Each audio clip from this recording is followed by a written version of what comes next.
Now, they say money can't buy happiness, but Habibi, come to Dubai. So, ladies and gentlemen, welcome back. And you'll notice we've got a slightly different environment. No shit. Here in phase 6. I am officially in Dubai. I've taken my entire life. I've moved it over to the UAE, moved over my companies, etc., etc. And yeah, for the remainder of Agency Navigator, you will see me in my new setup. Now, this is my beautiful 4-bedroom apartment. Well, I guess technically 3-bedroom and a maid's room, which still is, I don't know. They have funny classifications here, but let's say 3-bedroom. This is my 3-bedroom apartment here in Dubai. I got my guest room through there, the main master bedroom with nice, beautiful 180-degree wraparound views. And yeah, this is one of the spare bedrooms that I made into my office. So yeah, I'd say definitely not as imposing as my last place. My last place was 2 floors. My office was like the 3rd and 4th floor of my house. But yeah, I actually prefer this setup a lot more. It feels quite cozy, nice. And you guys can't see it, but I have the most insane view of Dubai, especially at night. It's ridiculous. But that's not what you're here for. What you are here for today is service delivery phase 6, because I have showed you how to set up your agency, how to find clients, how to reach out to them, how to actually take them through the sales process. But what now? Like, how do you actually bring them on as clients? How do you get them kick-ass results? How do you get kick-ass case studies from it? And how do you make sure that one agency client leads into the next? And that is what I've got you covered with here in phase 6. I mean, 49, it might be, +2 or -2. But last time I checked, 49 modules on service delivery. It is insane. In this service delivery section, I'm going to give you stuff that I don't even agree with. We're going to talk about CBOs, and I fucking hate CBOs. Me and my team hate CBOs at our agency, but I'm going to give them to you regardless. There is no stone left unturned. So on that note, let's get into today's module.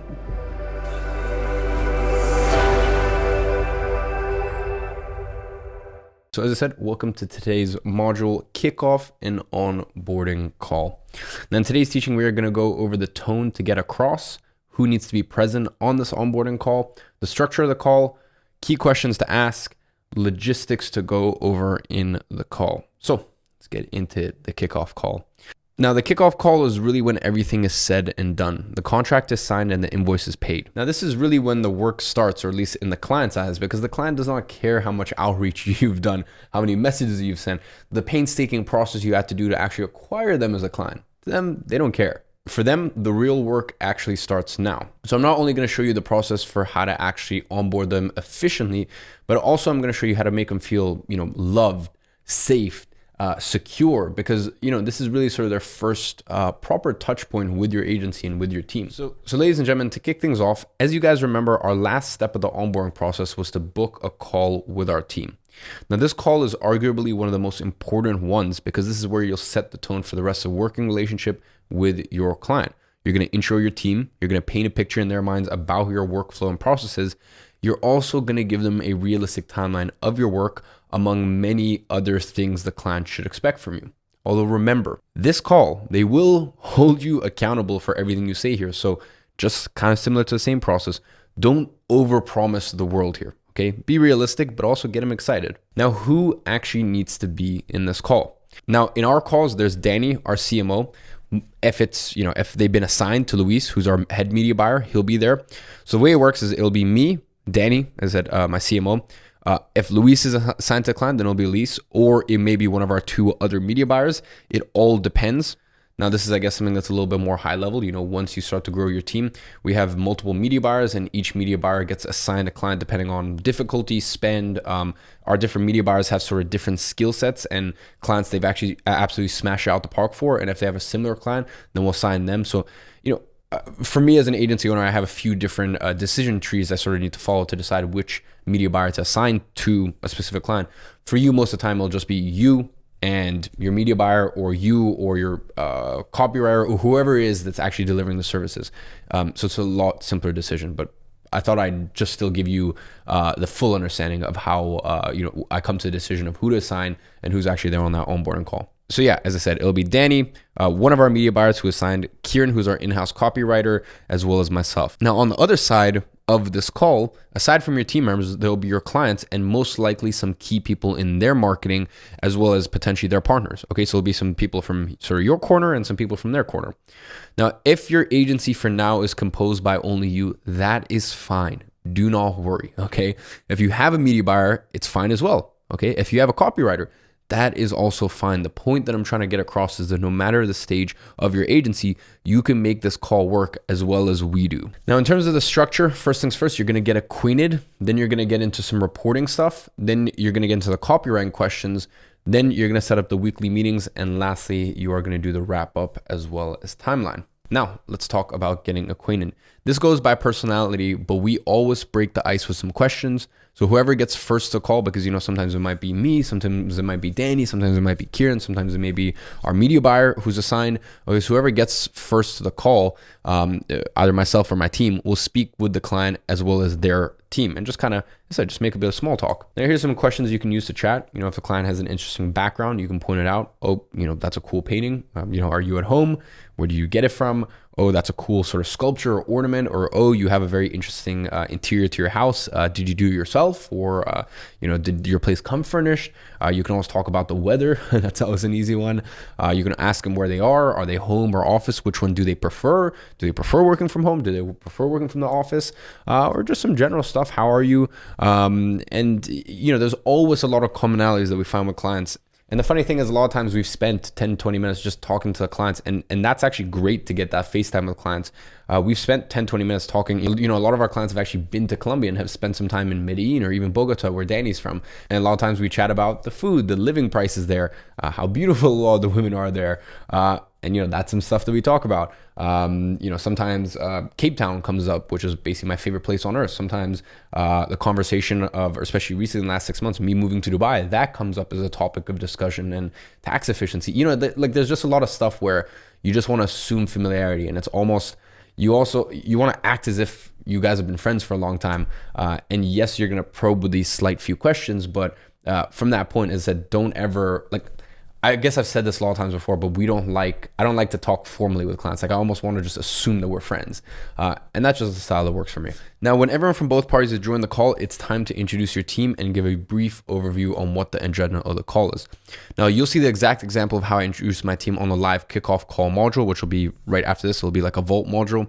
Now, the main overarching principle of it is overselling your team. Now, you never want to oversell or like overpromise what you're actually going to be able to deliver to clients, but you want to oversell your team. Now, although it's true that I haven't seen someone smarter than Danny in terms of the media buying space, nonetheless, I still always introduce him as an ads wizard that I managed to snag out of a successful path to a big tech company. And this is true. Danny was on his way. He was the top of his class in one of the best software engineering schools on earth. And, he was already starting to get sniffed out by Google, Facebook, and basically he was on his way there. And I had to fight to keep him at the company. Now, does the client necessarily need to know that? No, but it really positions Danny very highly and very valuably in their mind. So, even if your media buyer, let's say, has managed 30 million in spend, which is obviously quite a lot, or let's say your media buyer used to work at a big company, then you can sort of build these sort of stories. And now you never want to lie, obviously, but you can always build these sort of stories around it that really sort of prop up. That's the big thing that you're trying to do here, right? Is you're trying to prop up your team as like, wow, this is like, this is literally like, the Avengers. Like, you want your client to feel like, fuck, I have the best possible candidates to fulfill this task and to fulfill the service for me as humanly possible. Then I talk about how Kieran can make you look like an incredible writer no matter in what niche you're in, and that he's written for the weirdest niches and understands them and made them his, as well as the fact that he's actually sold screenplays, which is, and if you don't know that about Kieran, that's a very interesting fact. He has actually sold a few screenplays. So as I said, main thing here is always mention how good your team is and how you can trust them. And once again, I'll do that as well for the media buyer assigned to the specific client. Really important, right? The client needs to know that they're in good hands and that they can trust them as well. Now, this should be carried out even if you're currently working with a contractor.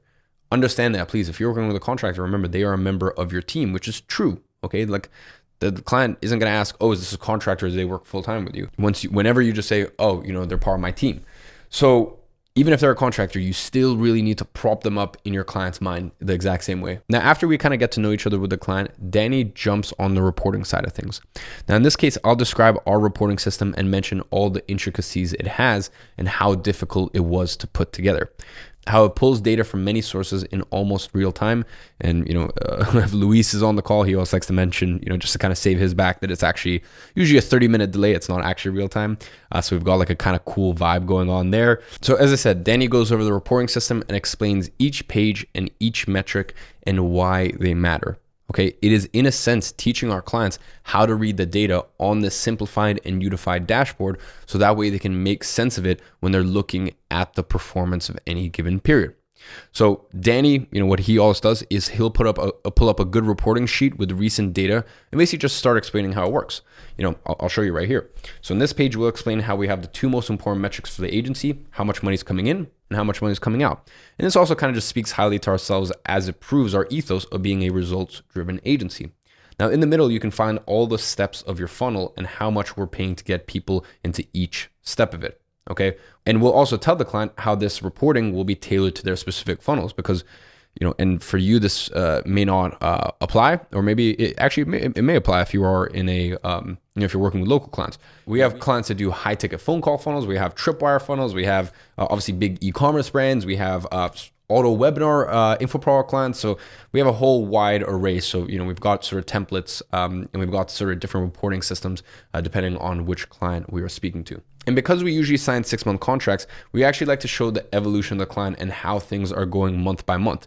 It just gives clients a sort of high level view of what 6 months looks like. And then it kind of zooms them out and really shows them as well, especially, when we can show a good client account, like, oh, wow, like this thing actually scales, month by month and continues to, bring in even better results as time goes by. All right. So now what I'm going to do is I'm going to almost pretend to be Danny and basically say a sentence that, and there's slight variations of how he says it each time, but in general, what he'll say is something along the lines of, look, in case you're a geek like us and you like to see the charts of performance or, get some interesting insights, you can see graphed here ad spend versus revenue, add to cart ratio, its conversion to purchases, and also how the CPC and the CPA actually behave and sort of dance with each other.